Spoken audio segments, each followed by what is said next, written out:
Welcome back to my brand new Android tutorial, and today my topic of discussion will be pretty much focused on unit testing in Android. So because as you know, if you have gone through my previous lecture videos, I have explained you about a lot of interesting concepts of how to develop an Android application. But I think only developing the Android application is not sufficient, because we need to also have a proper test for all the features that you have developed in your Android applications, right?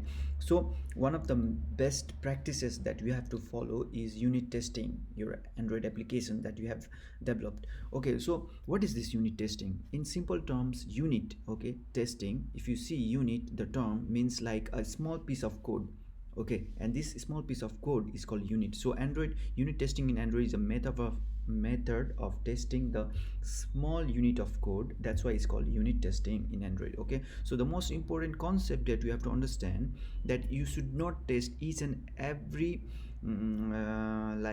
unit of code, all right, of your application. Otherwise your application code, like your source code, will be very big. But you have to understand the concept. The important concept of unit testing is that you have to focus on the testing the small unit of code that really affects the whole behavior of the application. Like for example, if your button, when you click a button, you perform some activity, so unit testing this particular button is really important, right, rather than unit testing some other features.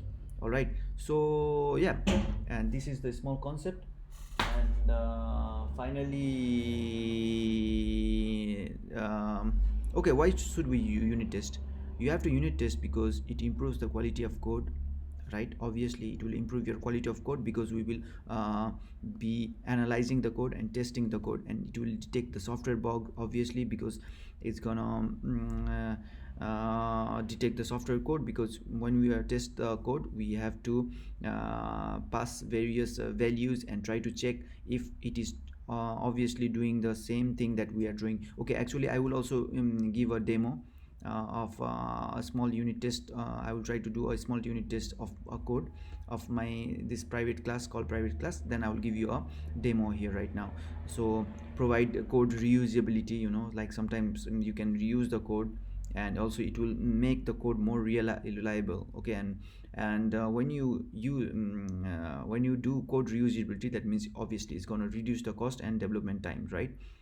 Because of the code reusability and reliability. And also it will reduce the cost, because we will automatically detect the software bugs by testing, and then it will obviously reduce the cost, because we don't have to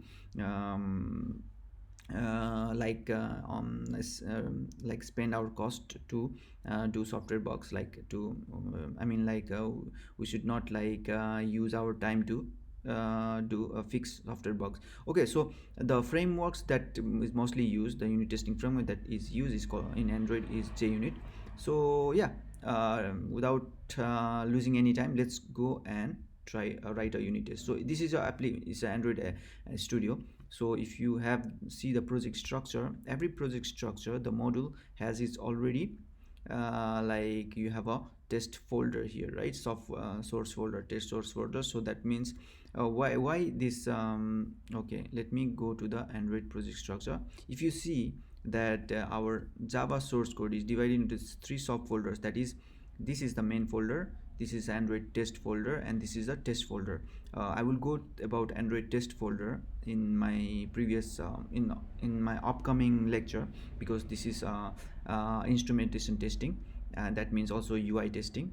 Okay, user interface testing, that is more related with fragments and stuff like that. But our focus is unit testing, that is we are testing a small piece of unit code which is not related with our activity or fragment, right? So if you see and check this source this subfolder, that is test, why they are separating this code, like why there is a main, why is the Android testing? Because just to when you release your application, only the main, the code in your main will be be packaged, I mean like in the sense like APK file is created from this code, not from this test code, just to reduce the size of the APK, right? So that's why it's separated. But our focus is to while writing a test, you have to focus on this test subfolder. Okay, all right, so now I want to create a test for any particular class. So it's very easy. You just have to come here, right click this yellow bulb, okay, and write create a test. So as you see, the framework that we're using is JUnit 3 or JUnit 4, JUnit 5, but JUnit 4 is preferred one. Okay, and yeah, the test name class is private class test. Okay, okay, superclass, there is no need. Okay, now we create a, okay, you select the software that is test, obviously, because it's a unit test. Then obviously we created a simple private class test. Okay, and you add to our subversion. Then the first thing that you have to understand, guys, is like always don't forget to write the this test. Okay, and then okay, let me import this one. Okay, okay, and how I want to test it is I want to test this function that is a square. Okay, square given the input. Okay, uh, test square given the input. Okay, yeah, given the input we have to test the square. Okay, so that's the idea. So val, let me create the um, object that is no, sorry, I cannot let's create what is a what was the, it's a private class which is doing a square, square class. Okay, I have to create the object of square class.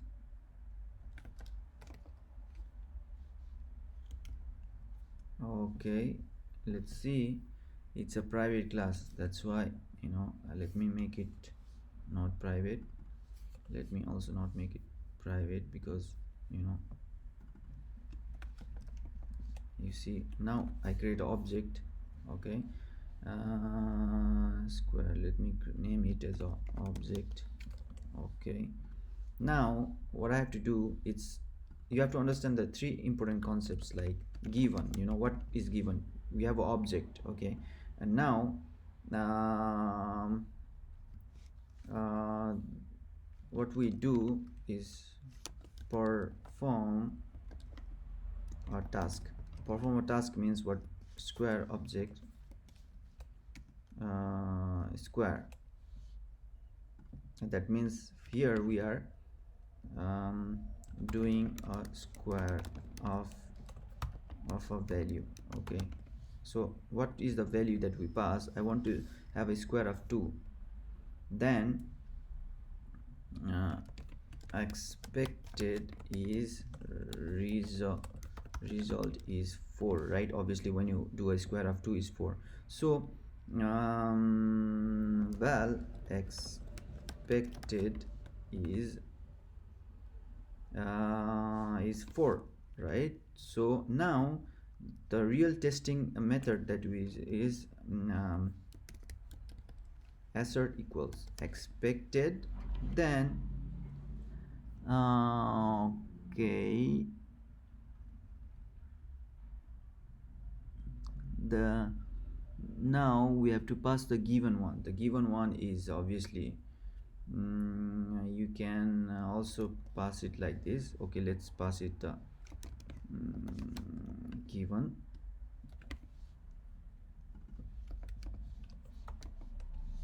Okay, so now this must be equal. Okay, otherwise the test will not pass. So now let's try to run the test. Simply you have to run the test in this way.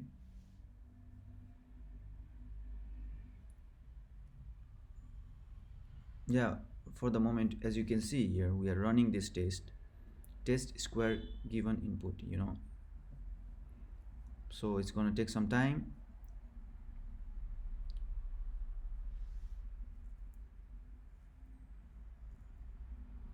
As you can see, the test, this one test passed, you know. Now if I is if expected is 3, now test will not run. Okay, I will show you. Because yeah, the test failed because the expected is 3 and the actual is 4. Actually, the square, because if you see this square object, like this function is actually squaring, value into value, that's a square, right? So I guess you got some idea of doing a test, guys. Okay, I will rerun this again now, and obviously the test is gonna pass. Yeah, guys, so the test is passed. Now we are good to go. So the important concept that you have to, guys, you have to understand, guys, is like how to understand how to do the simple unit testing. Okay, all right. So I hope that I have explained you, um, like I was able to explain you in a good terms, like you were able to understand what I was explaining here. And I hope you will be writing unit testing to improve your quality of code of Android application, and it's one of the best practices that you have to follow. Okay, all right, and thank you, and catch you in the next lecture, because I'm going to explain you about some about doing unit test for advanced unit testing, like unit testing in your view models, unit testing your also your fragments and activity and stuff like that. Okay, so please follow me and subscribe me uh, to follow my lectures. Thank you.